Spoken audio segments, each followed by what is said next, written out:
The dusty town of Willow Creek was the kind of place where news traveled faster than a prairie fire with a tailwind. Folks knew everything about everyone, or at least thought they did. On a late summer evening, when the air smelled of horses, hay, and fried bread drifting from the saloon, the town was buzzing with cruel laughter. They were talking about a woman who had just stepped off the stagecoach, a bride-to-be whose arrival was supposed to be the talk of joy. Instead, it became the talk of ridicule. Her name was Clara Belle. She wasn't young anymore, at least not by the standards of frontier gossip, and she wasn't slim like the women the cowboys bragged about in the saloon. Clara Belle was heavy-set, broad-shouldered, with arms strong from years of kitchen work and a body that made her dresses strain at the seams. But her brown eyes carried warmth, and her heart carried dreams she had guarded all her life. She came from back east, answering a letter from a lonely rancher who had ridden for a wife. The rancher was Luke Carver, a man who had seen 40 winters and was raising an 8-year-old daughter all by himself since his wife passed in childbirth. Luke was known for his quiet strength, the kind of man who could ride all day, mend fences at night, and still tuck his daughter into bed with a gentle hand. He had sent for Clara Belle in honesty. He didn't want a beauty queen, he wanted a partner, a mother for his little girl, and someone who knew the meaning of hard work and kindness. But the town didn't see that. When Clara Belle stepped off the stage, her traveling hat tilted forward, her cheeks flushed from the heat and the long journey, whispers began immediately. "That's her, the Carver bride." A group of saloon girls giggled behind lace fans. A ranch hand muttered, "Lord, she's big enough to break a horse in two." Men laughed, women smirked, and Clara Belle's heart sank lower with each chuckle. She held her carpetbag tighter, wishing the ground would swallow her up. Luke was there, waiting with his daughter, Emily. Emily had her father's steady blue eyes, though hers were brighter with the curiosity of youth. She had begged her daddy for weeks, "When will she come? Will she be nice? Will she like me?" Luke had told her, "That's what matters most, Emmy. That she's kind to you." When Clara finally reached them, Luke tipped his hat, and though his eyes softened, his lips stayed straight, unreadable.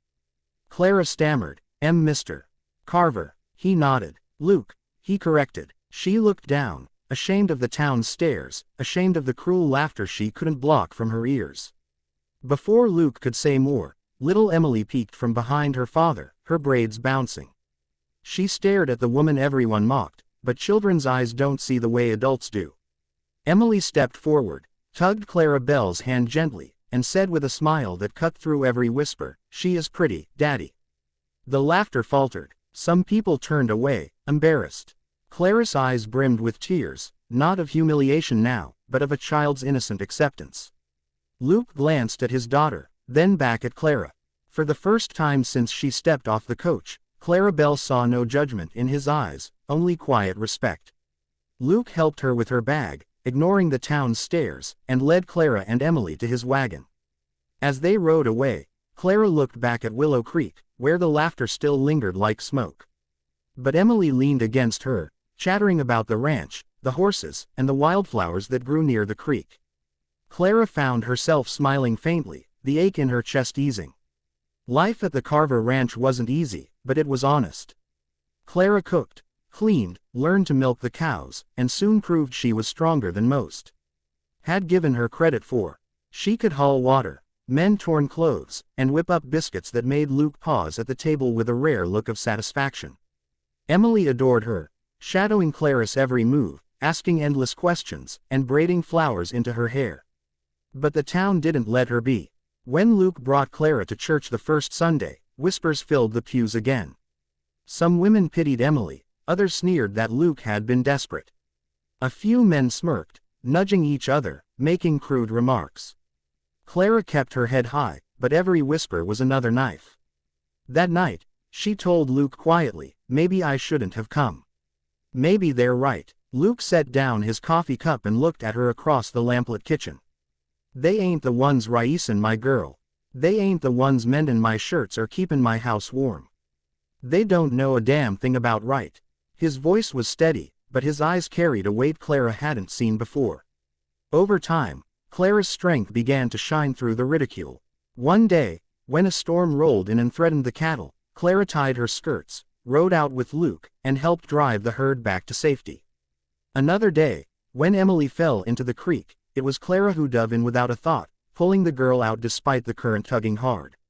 Luke saw it all. The courage, the selflessness, the grit beneath her softness. And slowly, his feelings began to change. Not out of pity, but out of admiration.